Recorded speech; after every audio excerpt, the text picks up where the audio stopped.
All right, so let's get into this because, ladies and gentlemen, Tim Waltz just sat down to try and explain the massive fraud that was allowed to happen in Minnesota. And honestly, yes, it was exactly what you probably expected. Instead of giving out clear answers, Tim Waltz spent most of the time dodging questions, shifting blame, and of course, yes, pointing the finger at President Trump, and the accountability was nowhere to be found. And what makes this even more unbelievable is that the Democrat Party was going to allow that guy to become second in command. A governor who can't even take responsibility for what happened under his own leadership in his own state. And so we're going to break it all down. As always, smash that thumbs up button if you do enjoy the content, and to stay locked in with future videos, subscribe and turn on all your notification bells to the channel. That way, whenever I drop, YouTube never forgets to let you know. Let's get right into it. It's about taking care of our people, which Minnesota does better than anyone else. $3 million. The behavioral intervention program went from $3 million to $400 million in 5 years. The housing stabilization went from $2.6 million to $104 million. The integrated community supports went from $4.6 million to $170 million in 3 years. And this is unbelievable what's happening, and you're trying to hide behind some pretend court order, some court order that didn't exist. Governor, who's Casey Magan? I don't know who Casey Magan is. Well, I'll tell you. Mr. Magan is a Somali American and a fraud investigator in the guy beside you's office, in the Attorney General's office. And here's what he said. There was a perception that forcefully tackling this issue might cause political backlash among the Somali community, which is a core voting bloc. Did that have anything to do with this whole fraud scheme that went on in your state, Governor? It did not, Congressman. It did not. Tim Waltz wants people to believe that Minnesota, the state home to the largest Somali population in America, ladies and gentlemen, particularly in Minneapolis, St. Paul, Minnesota, an area referred to as Little Mogadishu, there was somehow no political pressures or considerations influencing the way this situation was handled. Really? This is the same area represented by Ilhan Omar. Same area where you have the mayor pandering, the attorney general pandering. But somehow we're supposed to believe Tim Waltz was completely unaware, untouched by any of the political dynamics. Tim Waltz wants us to believe he's the luckiest Democrat in Minnesota, a guy who somehow managed to sidestep all the political realities happening around him. But no one is buying that act. But let's continue. So you're saying Mr. Casey Magan is lying too? I'm not. You're the only one telling the truth in the whole state. Mr. Magan, who's a fraud investigator at the Attorney General's office, says it's politics. The court said I couldn't speak for Mr. Magan. You asked me a question. I know. I'm asking. And I said no when you asked me the question. I'm saying Casey Magan said just the opposite. I don't know. So the court's wrong and Casey Magan's wrong. You're the only guy right. How many people have been indicted in your state right now? Do you know, Governor? I don't have those numbers with me. You don't? 98 people have been indicted. You happen to know how many are Somali American? I don't. We don't investigate or prosecute people based on ethnicity, religion. Neither do I. We shouldn't do that. But Mr. Magan is a Somali American who just said that the court, one of the concerns was this is a core voting bloc. And I just want to know if you know how many of the 98 people who have been indicted in your state are Somali. I don't. Their ethnicity is not my concern. 85% of the people indicted were Somali American, key voting bloc. And I think that's what drove this whole thing. You know something? Tim Waltz is so busy trying to sound woke that he ends up exposing just how incompetent he really is a lot of times. Now, obviously, you do not investigate someone or target a group simply because of their ethnicity. That's not how law enforcement or oversight is supposed to work. But when you start seeing clear patterns, when certain activity is repeatedly concentrated in one area or within one network, yeah, that is something that deserves extra attention. That's just common sense, ladies and gentlemen. If you had a string of robberies happening in a wealthy neighborhood, what would investigators do? They'd focus on that area, right? They look deeper into what's happening. Yes? They try to understand why it's occurring and, more importantly, how to stop it. But because Tim Waltz and Democrats are wrapped up in their woke political worldview, they refuse to approach things that way. They're afraid to even acknowledge the patterns when they appear. In many cases, just in general, fraud rings usually operate through tight-knit networks. People who trust each other, do business with each other, and bring others from the same circles into their operation. So that's not some radical idea. That's just how fraud schemes often work. And that's what we saw take place in Minnesota. But apparently that concept is too complicated for Tim Waltz to grasp. And now here he is being asked about how the autism fraud scandal that exploded under his leadership, and somehow he still has no answers. Take a listen. How much money was spent on autism in Minnesota in 2017, Governor? I don't have those numbers in front of me, Congresswoman. Did you prepare for this hearing today? Did you I do did. any preparation I take for this hearing Congress today? seriously. And you've seen the numbers about autism fraud in Minnesota. So we're going to do some Minnesota math with you today, okay? Are you ready? How much money was spent on 2017 for autism in Minnesota? How much? I don't know. I wasn't the governor. Okay. Did you not just say that you prepared for this hearing today? $1 million, okay? A quick Google search or using your AI could tell you $1 million was spent. How much money was spent on autism in Minnesota in 2024? I don't have the number in front of me.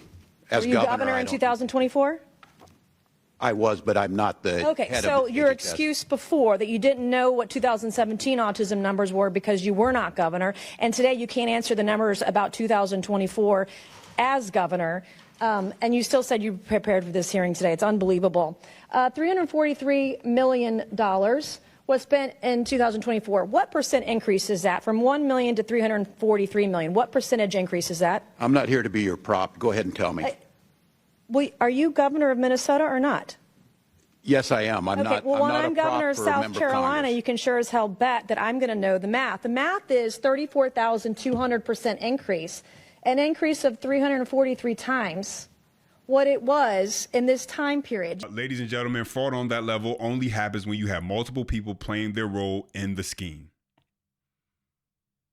That's how you see numbers like that jump the way they did from 2017 to, in less than a decade, exploded to more than $343 million. And when you have a government that will allow something like that to go down without serious oversight or intervention, the problem only grows. Now take a look at this because it really shows the inner workings of how the fraud actually took place. Take a listen. Today we saw the first federal charges stemming from a massive fraud investigation into Minnesota autism centers and a connection to Feeding Our Future. Fox 9's Corin Haggard live for us at the federal courthouse in Minneapolis. So Corin, what can you tell us about this overlap between these two massive fraud cases? Yeah, Amy, Asha Farhan Hassan is the 76th Feeding Our Future defendant, but she's the first Autism Center's investigation defendant. And if you listen to the interim U.S. Attorney Joe Thompson or even Hassan's attorney, she's probably not going to be the last. So the case against her basically says that she started smart therapy centers and registered them as an autism service provider, and she had a couple of secret partners there as well. And what they did was they went out and they grabbed families and got kids and signed them up and then made sure all of those kids got autism diagnoses. Then they could bill Medicaid for services, and they did just that. They billed the maximum amount for all of those services, but they really provided almost none. In fact, they were hiring unqualified, uneducated, untrained family members and friends to allegedly provide these services. Meanwhile, they're paying kickbacks to the parents of these kids. In fact, sometimes they had to compete with other supposed autism centers to keep these kids. So in all, they billed about $14 million for autism services. And that's just one case we're talking about. And I spoke about this in the past. Everyone was in on it. Yes, like you heard, they were getting family members, giving kickbacks to the parents. The DOJ, I remember reporting on this. The DOJ reported that it was as much as $1,500 per month per child they were giving the parents to go along with the fake autism fraud. It's really just amazing when you look at how reckless these people were, yet how easy it was to get away with. But let's continue. Do you know the number of children in Minnesota? I know that Minnesota ranked as a top 3 state for children What is the in the total last year. population in Minnesota? 5.7 million. Okay. What is the total population of children in Minnesota? I don't have the number in front of me right Are now. you governor of Minnesota? I know 400,000 were cut out of health care last Okay, week by that's the not- actions you made. Are you governor of Minnesota? I am. And you don't know the number of children I residing don't in have the Minnesota? specific number. It's 5.7 million. That's your total What is your age? population. What is the age? 0 to 5? 0 to 19? You have approximately 1.2 million children in Minnesota. What I'm not age? even governor of South Carolina. Our population in South Carolina is 5.5 million. We have approximately 1.1 million children under the age of 18 in my home state of South Carolina, okay? As governor, I expect you to know this information. Thank God you're not Vice President of the United States. Do you know approximately how many children in Minnesota are autistic or on the spectrum?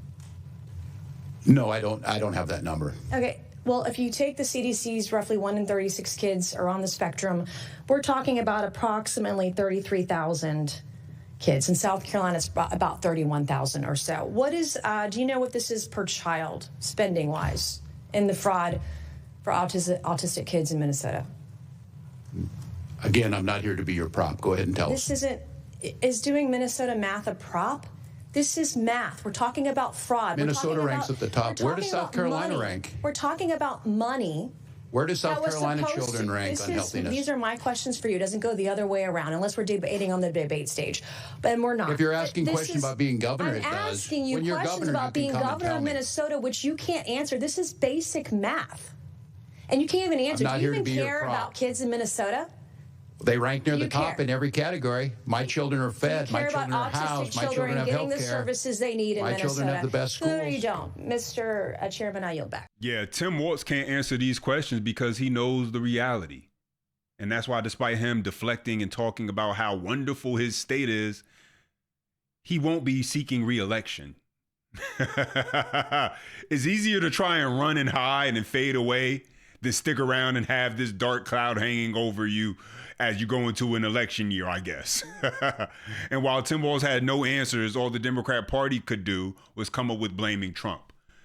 How original. Check it out. Look forward to hearing directly on what life in Minnesota has been like thanks to the Trump administration's actions. And the truth is that Donald Trump and Republicans have cut billions of dollars from health care and food assistance.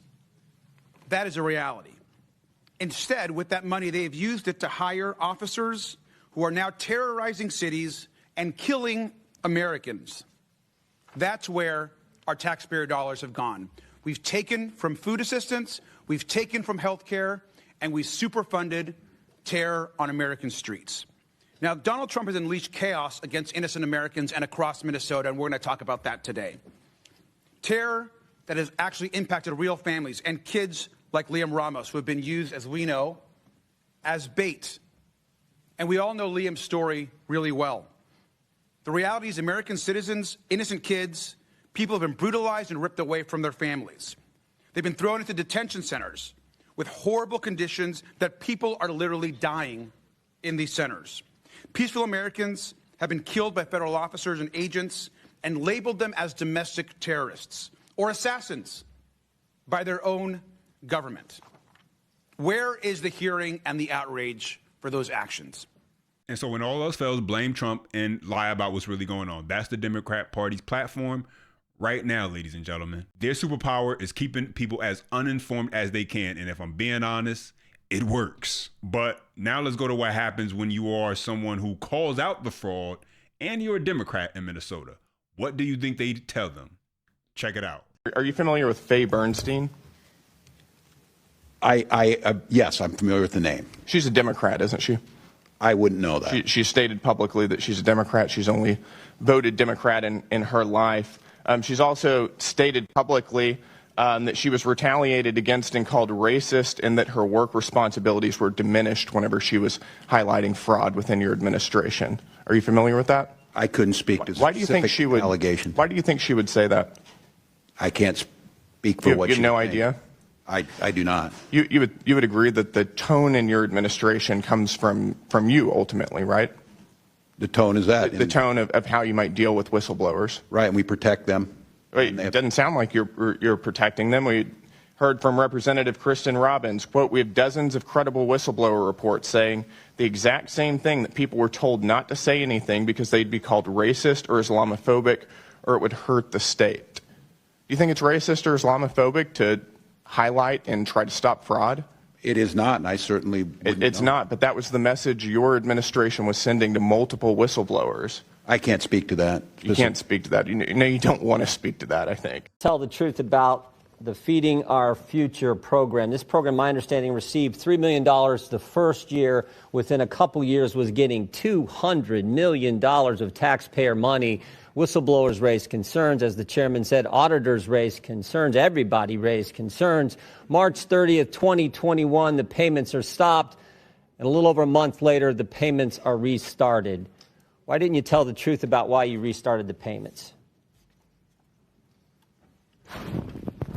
Well, Chairman, we did tell you. And Feeding Our Future grew because of the pandemic. And I didn't ask that question. I said, why didn't you tell the truth about why you restarted the payments? The payments stopped because there were concerns, obviously. It wouldn't stop the payments. Then they're restarted a month later. What was the reason for restarting the payments? My understanding was the agency believed that the court had required them to make those payments. And that was false, wasn't it? You repeated that. You said that, didn't you? You said that's why the reason. You said the reason you restarted is because the court ordered you to do so. Is that right? I don't believe that is settled yet, to the best of my knowledge. Well, I think it is, because the court did something that I just don't. I don't know if I've ever seen it. They issued a statement saying you were wrong in what you were saying. This is from the court. It says, Feeding Our Future versus Minnesota Department of Education, correcting reports and statements by Governor Tim Walz concerning orders issued by the court. Yeah, so not only was there negligence at the state leadership level with Tim Waltz, as we know, but there was also arrogance. Even when things started to turn up and the block was getting hot, things were getting tight, when whistleblowers and even judges started to get involved, that still didn't seem to deter Tim Waltz from allowing this to continue. And this is the problem. Yeah, you can arrest and lock up the scammers involved. That's necessary.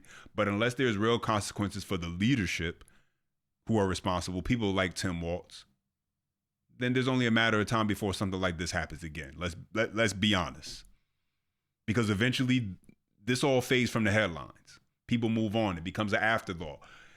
And it becomes something that is just a footnote, right?